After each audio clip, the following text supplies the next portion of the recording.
నమస్తే, Zee TV news కి స్వాగతం. వరంగల్ జిల్లా నర్సంపేట పట్టణంలో ఎమ్మెల్యే దొంతి మాధవరెడ్డి ఆదేశాల మేరకు జిల్లా అధికార ప్రతినిధి నర్సంపేట నియోజకవర్గ కన్వీనర్ తక్కలపల్లి రవీంద్రరావు విలేకరుల సమావేశం నిర్వహించారు.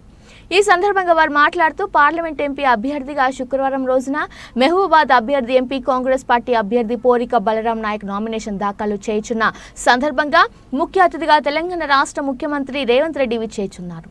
నామినేషన్ అనంతరం భారీ బహిరంగ సభను ఏర్పాటు చేస్తున్నామని, ఈ సభను విజయవంతం చేస్తూ కాంగ్రెస్ పార్టీ ఎంపీ అభ్యర్థి బలరాం నాయక్ను భారీ మెజార్టీతో గెలిపించుటకు ప్రజలు సహకరించగలరని కోరారు.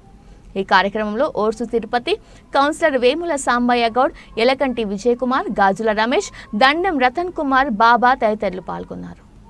జరుగుతున్న పార్లమెంట్ ఎన్నికల్లో భాగంగా 4వ విడతలో తెలంగాణ రాష్ట్రంలో 17 పార్లమెంటు స్థానాలకు ఎన్నికల నోటిఫికేషన్ ఈరోజు జారీ చేయడం, ఈ రోజు నుండి నామినేషన్ల ఘట్టం ప్రారంభం కావడం జరిగింది. రేపు 19వ తారీఖు రోజు మహబూబాబాద్ పార్లమెంటుకి కాంగ్రెస్ అభ్యర్థిగా గౌరవశ్రీ పోరిక బలరాం నాయక్ గారు వారి సుముహూర్త టైంన 11 నుండి 12 గంటల మధ్యలో నామినేషన్ పత్రాలను రిటర్నింగ్ ఆఫీసర్ గారికి అందజేయడం జరుగుతూ ఉంది. ఈ సందర్భంలో ఏదైతే ప్రజలు కోరుకున్న ప్రభుత్వం ఈరోజు తెలంగాణ రాష్ట్రంలో అధికారంలోకి రావడం జరిగింది, ప్రజలు తెచ్చుకోవడం జరిగింది. ఈ సందర్భంలో తెలంగాణ రాష్ట్ర ప్రభుత్వం 4 నెలలుగా పరిపాలనను సాగిస్తూ ఎన్నికలకు ముందు ఏదైతే చేశామో ఒక్కొక్క గ్యారంటీ పథకాన్ని కూడా అమలు చేసుకుంటూ ముందుకు సాగుతున్న ఈ తరుణంలో పార్లమెంటు ఎన్నికలు రావడం జరిగింది. బలరాం నాయక్ గారు అభ్యర్థిగా నామినేషన్ దాఖలు చేస్తున్న సందర్భంలో గౌరవ ముఖ్యమంత్రి శ్రీ రేవంత్ రెడ్డి గారు వారు మహబూబాబాద్కి రేపు సాయంత్రం విచ్చేయడం, జన జాగరణ సభను మహబూబాబాద్ పట్టణంలోని ఎన్టీఆర్ మినీ స్టేడియం ఆవరణలో రేపు భారీ బహిరంగ సభను ఏర్పాటు చేయడం జరిగింది. పార్టీ యంత్రాంగం గౌరవ బలరాం నాయక్ గారి గెలుపును కాంక్షిస్తూ ప్రజల నుండి మద్దతును కోరుతూ అఖండ మెజార్టీతో ప్రజలు పార్లమెంటు సభ్యుడిగా గెలిపించాలని కోరుకుంటూ గౌరవ శ్రీ రేవంత్ రెడ్డి గారు, అదేవిధంగా రాష్ట్ర స్థాయి నాయకులు, గౌరవ సీనియర్ కాంగ్రెస్ నాయకులు, నర్సంపేట శాసనసభ్యులు పెద్దలు దొంతి మాధవరెడ్డి గారితో సహా ప్రముఖులందరూ కూడా ఈ పార్లమెంటు పరిధిలోని శాసనసభ్యులు 7గురితో పాటుగా రాష్ట్ర స్థాయి, జిల్లా స్థాయిలో వివిధ హోదాలలో ఉన్న నాయకత్వం కూడా రేపు మహబూబాబాద్ పట్టణానికి రావడం జరుగుతూ ఉంది.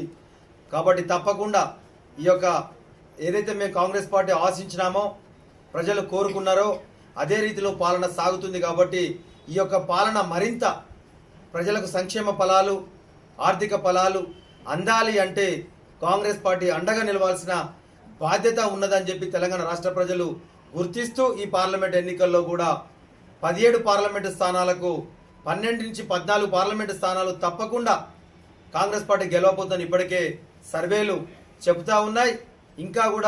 ఇంకా గెలుపు అవకాశాలు పెరిగే అవకాశాలు కూడా ఉన్నాయి. కాబట్టి దీనికి ఏదైతే రాష్ట్ర ప్రజలు కోరుకున్న విధంగా రేపు మహబూబాబాద్ పార్లమెంటు పరిధిలోని మహబూబాబాద్, డోర్నకల్, ఇల్లందు, నర్సంపేట నియోజకవర్గాల నుంచి ప్రజలు విచ్చేసే రీతిలో ఈ యొక్క కార్యక్రమాన్ని జనజాగరణ సభను నిర్దేశించడం జరిగింది. గౌరవ పార్లమెంట్ ఇన్ఛార్జి తుమ్మల నాగేశ్వరరావు గారి ఆధ్వర్యంలో కార్యక్రమాన్ని కూడా తీసుకోవడం జరిగింది. కాబట్టి ఈ 4 అసెంబ్లీ నియోజకవర్గాలలో ప్రజలు సుమారు 70 నుంచి 1,00,000 మంది స్వచ్ఛందంగా తరలి వచ్చే రీతిలో ప్రజల నుంచి స్పందన కనిపిస్తూ ఉంది. ఈ భారీ బహిరంగ సభలో నర్సంపేట నియోజకవర్గం నుంచి మాకు నిన్న ఇవాళ గౌరవ శాసనసభ్యులు గారు ఏదైతే గ్రామ స్థాయి నుండి నియోజకవర్గ స్థాయి వరకు సమీక్షలు జరిపి ఈ బహిరంగ సభకు తరలి వచ్చే యొక్క ప్రజల నుంచి ఎంతమంది రాగలరని చెప్పి కూడా పార్టీ శ్రేణుల నుంచి కాంగ్రెస్ పార్టీ నాయకత్వంతో పాటు అనుబంధ సంఘాల ప్రతినిధులందరి నుంచి కూడా సమాచారాన్ని సేకరించడం జరిగింది. వారి నుంచి వచ్చిన ఫీడ్బ్యాక్ను చూస్తే స్వచ్ఛందంగానే 15 నుంచి 20 వేల జనం కాంగ్రెస్ పార్టీ అభ్యర్థి గెలుపు కోసం నర్సంపేట నియోజకవర్గం నుంచి జనజాగరణ సభ విజయవంతం కోసం తరలి రావడానికి సిద్ధంగా ఉన్నట్టుగా మాకు కనిపిస్తూ ఉంది. తప్పకుండా ప్రజలందరూ కూడా స్వచ్ఛందంగా తరలి వచ్చే రీతిలో ఈరోజు వస్తారని, కాంగ్రెస్ పార్టీని దీవిస్తారని, బలరాం నాయక్ గారిని భారీ మెజార్టీ గెలుపులో నర్సంపేట నియోజకవర్గ మెజార్టీ కూడా అత్యధికంగా ఉండే రీతిలో కూడా నియోజకవర్గ ప్రజలు ఆ విధమైన సహకారం అందిస్తారని తెలియపరచుకుంటూ ఈరోజు రాష్ట్రంలో పరిణామాలు 4 నెలల క్రితం వచ్చిన కాంగ్రెస్ పార్టీ ఒక్కొక్క గ్యారంటీ పథకాన్ని అమలు చేయడం జరుగుతూ ఉంది.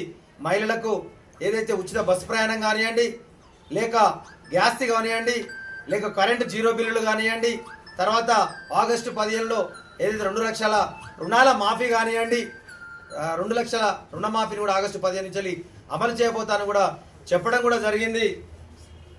అదేవిధంగా 10 లక్షల వరకు ఆరోగ్యశ్రీ సేవలు కూడా ప్రతి ఒక్క నిరుపేదకు అందే రీతిలో కార్పొరేట్ వైద్యశాలలో కూడా ఆ పథకాన్ని కూడా అమలు చేయడం జరుగుతుంది.